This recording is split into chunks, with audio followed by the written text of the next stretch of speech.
At hindi lalaki ang negosyo mo kung di mo siya araw-araw gagawin. At walang negosyong lumaki na hindi nagsimula sa maliit. Agree, disagree? Agree. Maliit pa ang grupo mo ngayon, maliit pa ang business mo ngayon, okay lang yan.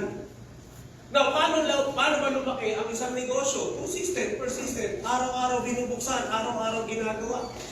Nakaka-stress talaga mag-business. Ganun talaga. Siyempre, ang hinahabol natin, pangarap Tama mali. Wait lang ang sikreto, kailangan lang persistent ka. Mag-set tayo ng very realistic goal. Malinaw mo lang mo. Tamang mindset, pag walang customer, aaralin mo para magka-customer. Pag walang benta, gagawa ka ng paraan para magka-benta.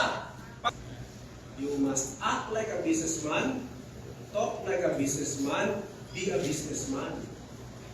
Hindi na dito pinag-uusapan edad, hindi na dito pinag-uusapan status mo. Estudyante ka, empleyado ka, bata ka, matanda ka, bakla ka, tomboy ka, may buka o wala. Parang tayo. Ang importante dito, negosyante ka na dapat pag-isip.